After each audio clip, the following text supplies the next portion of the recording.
Corona attack ஆகி கத்தாரில் இருக்கும் பொழுது கொரோனா කාලයේදී මම කටාර් ප්‍රදේශයේ සිටින වෙලාවේ என் குடும்பத்தில் ரொம்பவே பாதிக்கப்பட்டது எனக்கு தான். මගේ පවුලට බොහෝ ලෙස බාධා எனக்கு ரெண்டாவது அட்டாக்னு நினைக்கிறேன். ඒක මම හිතන්නේ දෙවෙනි ඇටැක් එක முத කියලා. வந்துச்சு கணக்கு எடுக்கல. පළමු කොට පැමිණ එක ගණන් ගත්තේ නැහැ. நான் யாருக்கும் சொல்லவில்லை. කිසි කෙනෙකුට කිව්වේ නැහැ. அப்படியே அப்படி அலை வந்துட்டு அப்படியே போயிருச்சு. එකපාරටම රැල්ලක් පැමිණලා ගියා. ரெண்டாவது முறை வந்தது. දෙවෙනි රැල්ල පැමිණියා. எல்லாத்துக்கும் வருத்தம். සියලු දෙනාටම පැමිණියා. டக் டக்னு இந்த மகள் ஒரு 3-4 நாள்ல ரிகவர் ஆகினாங்க கொஞ்சம். මගේ දියණිය ඒ දවස් දෙක තුන ඇතුළත சின்ன மகன் ஒரு 2-3 நாள்ல ටික දවස් දෙක තුනකින් பொடி புத்தா சின்ன மகன் මගේ පොඩි පුතා பெரிய மகனுக்கு வரவே இல்லை. ඒ ලොකු පුතාට පැමිණියේ නැහැ. ஒன்னாத்தான் சாப்பிட்டோம் ஒன்னாத்தான் இருந்தோம். එකට තමයි කෑවේ එකට තමයි වාසය කළේ. கர்த்தர் நல்லவர். ස්වාමීන් වහන්සේ යහපත්ය. என்னோட மாமா பொண்ணு ஒன்று இருந்துச்சு. මගේ මාමට කොරෝනා තිබුණා. மாமா பொண்ணு ஒன்று இருந்துச்சு. මාමගේ දුව පැමිණියා. அவங்க இருந்தாங்க எங்களோட. ඇය සිටියා අප සමග. என்னோட வயசு கூட. මට වඩා වයසින් වැඩි. அவங்களுக்கும் வரல. ඇයටත් නොපැමිණියා. கர்த்தர் எவ்வளவு நல்லவர்னு பாருங்க. ස්වාමීන් වහන්සේ මොන තරම් යහපත්ද කියලා බලන්න. ஹalleluya. හalleluya. இப்படி எல்லாம் நடக்குமா? நடக்கும். මෙසේ සිදු වෙනවද? සිදු වෙනවාමයි. கொரோனா சமயத்தில் நடந்த ඒ சம்பவம். කොරෝනා කාලේ සිදුනව සිදුවීමක්. அப்ப இந்த வைஃபுக்கு வந்து ரொம்ப வருத்தம் ஆயிட்டாங்க. මගේ භාර්යාවටත් පැමිණලා බොහෝ ලෙස පීඩා වින්දා. எனக்கு தான் அதிகமான வருத்தம். මට තමයි අධික ලෙස වේදනාව. வந்து கூடி ඒ පැමිණිලා වැඩි වෙලා மூச்சு எடுக்க முடியாம හුස්ම ගන්න බැරිව சாப்பாடே இல்ல.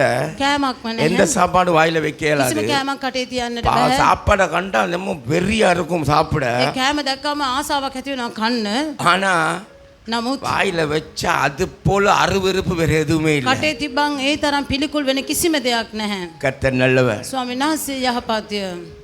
ரொம்ப வருத்தமாயிருச்சு. ගොඩාක් වේදනාව වින්දා. ஒரு 3வது 4வது 6வது நாள் நினைக்கிறேன். 3 වෙනි 4 වෙනි 6 වෙනි දවසේ කියලා මම සිතනවා. எனக்கு அப்படியே போயிருச்சு எல்லாமே போகுது இப்ப எனக்கு தெரியுது. මගේ සෑම දෙයක්ම නැති වෙලා යනවා මට දැනෙනවා. அப்படியே கால் கையெல்லாம் அப்படியே குளிர்ச்சியாகி அப்படியே வருது. අත්පා ඔක්කොම සීතල වෙලා එලෙස සිදු වෙනවා. கொஞ்சம் சயின்ஸ் கொஞ்சம் தெரிஞ்சால் தான் நான். ටිකක් විද්‍යාව දැනගෙන සිටියව මිනිස්සෙක්. ஏன்னா நான் உண்மையில சொல்ல போனால் வைத்தியருக்கு படித்தால் கொஞ்சமாவது.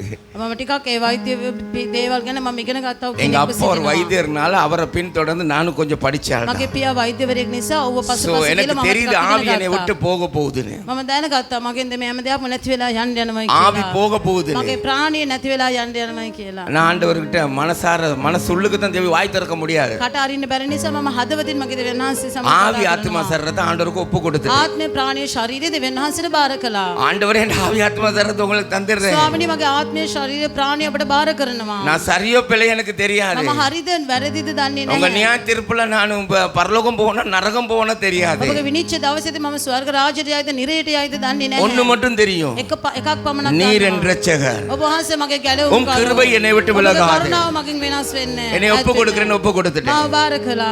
அவ்வளவுதான் தெரியும். එච්චරයි දන්නේ. அதுக்கப்புறம் எனக்கு ஒண்ணும் தெரியாது. ඊපස්සේ කිසි දෙයක් මම දන්නේ නැහැ. ஒரு மணி தியானம் 2 மணி தியானம் இருக்கும்னு நினைக்கிறேன். පැය දෙකක් පමණ ඇති කියලා මා සිතනවා. அப்படியே லைட்டா எங்கேயோ இந்த மயக்கம் வந்து விழுந்துட்டு எந்திரிப்பீங்க. உங்களுக்கெல்லாம் அனுபவம் இருக்குல்ல? மயக்கம் வந்து யாருக்காவது அனுபவம் இருக்கா? ක්ලාන්ත වෙලා කවුරු හරි සී කල්පනාවල ඇති වෙලා එහෙම அதாவது சாதாரண மயக்கம் இல்ல, நல்ல டீப் மயக்கம். සාමාන්‍ය ක්ලාන්තය නෙමෙයි ගැඹුරු ක්ලාන්තයක්. எழும்பும்போது எங்கேயோ இருக்கிறோம், யாரோ இருக்கிறது, யாரு அப்படின்னு பக்கத்துல இருக்க மனைவியை பார்த்து 50 வருஷம் வாழ்ந்த மனைவியை பார்த்து யாருன்னு கேட்கிற அளவுல ஒரு மயக்கம். නැගිටලා බලද්දි කොහෙදෝ වෙන තැනක ඉන්න වගේ අවුරුදු 50ක් එකට හිටපු භාර්යාව දිහා බලලා அப்படி அனுபவம் இருக்குல்ல? சிலருக்கு இருக்கும். සමහර අයට එමෙ අත්දැකීම් තියෙන්න அப்படி පුළුවන්. எனக்கு வருது கொஞ்சம் கொஞ்சம். ඒ වගේ මට ඒ අත්දැකීම ලැබෙනවා ටික ටික. யாரும் அழுகிற சத்தம் கேட்கிற කවුරු හරි மாதிரி. ගාලා අඬන සද්දය එනවා. என்னடா அப்படின்னு எனக்கு பார்க்கவும் முடியல, கண்ணும் தெரிய மாட்டேங்குது. මට දැන් බලන්නත් බෑ, ඇසුත් පේන්නේ නැතුව වගේ තිබෙනවා. எங்க மனைவி தான் මගේ භාර්යාව ஆண்டவர்ட்ட ஜெபிச்சுக்கிட்டு இருக்காங்க, நான் போயிட்டேன்னு நினைச்சு. දෙවියන් වහන්සේලා යාත්නා කරමින් සිටිනවා මම ගියයි කියලා සිතලා. என் சொந்த மனைவி, මගේ භාර්යාව என் சொந்த மனைவி. මගේ ඔහුගේ භාර්යාව. ஏன் அழுத்தி சொல்றேன்னா தெல்லர் புரிஞ்சு கொள்ள வேண்டும். ஹalleluya. கர்த்தர் நல்லவர். ස්වාමීන් වහන්සේ ஹalleluya. හalleluya. அவங்க நினைச்சிட்டாங்க ஐயா போயிட்டாரு. ඇය සිතුවා ඔහු මේ ගියා. அவங்களுக்கு பலவீனம், அவங்களுக்கு ஒண்ணும் செஞ்சுக்கிற முடியாது. ඇය දුර්වලයි. ඒට කිසිම දෙයක් කරන්න බෑ. அவங்களுக்கு வருத்தம் தானே. ඇයටත් වේදනාව. ஆனா அவங்க ஜெபிச்சு அழுந்தது இதுதான். නමුත් ඒ අඬා වැළපෙමින් යාත්නා කරමින් සිටිනවා. ஆண்டவர் நல்லவர். දෙවියන් වහන්සේ යහපත්ය. என்னை விட்டு விலகாத ஆண்டவர். මගෙන් ඈත් නොවෙන්න ஒருபோதும் கைவிடாத சிநேகிதர். அவர் கிருபை ஒரு நாளும் மாறாது. නාසක කරුණාව කිසිම කලක වෙනස් වෙන්නේ නැහැ. හalleluya. அதுதான் தான் சொன்னேன் நாங்க மரித்திருந்த நேரம் புல்லு முளைச்சிருக்கும். ඒ නිසා තමයි මම කිව්වේ මම මැරලා සිටියලා මේ මොහොතේ ස්ථානේ තනකොළ ஆனால் இன்றைக்கு உங்க முன் மத்தியில நிப்பாட்டி නමුත් අද ඔබ வச்சிருக்கேன். මැදේ සිටිනවා. ஆண்டோட கிருபை. දෙවනාසික ஹalleluya. කරුණාවයි. හalleluya. எத்தனையோ போராட்டம், මොනතරම් පොරපැති. எத்தனையோ பிரச்சனை, මොනතරම් ප්‍රශ්න. எத்தனையோ காரியங்கள், බොහෝ කාරණාවන්. அது எல்லாத்திலையும் ඒ සියල්ල තුල தேவன் பாதுகாத்து இன்னைக்கு உங்க முத்திலே நிறுத்தி දෙවනාසි வச்சிருக்கிறார். ආරක්ෂා කරමින් අද ඔබ මැදේ ஹalleluya. තනකොළ කරනවා. கர்த்தர் හalleluya. நல்லவர். ස්වාමීන් වහන්සේ ආමේන්. ආමේන්.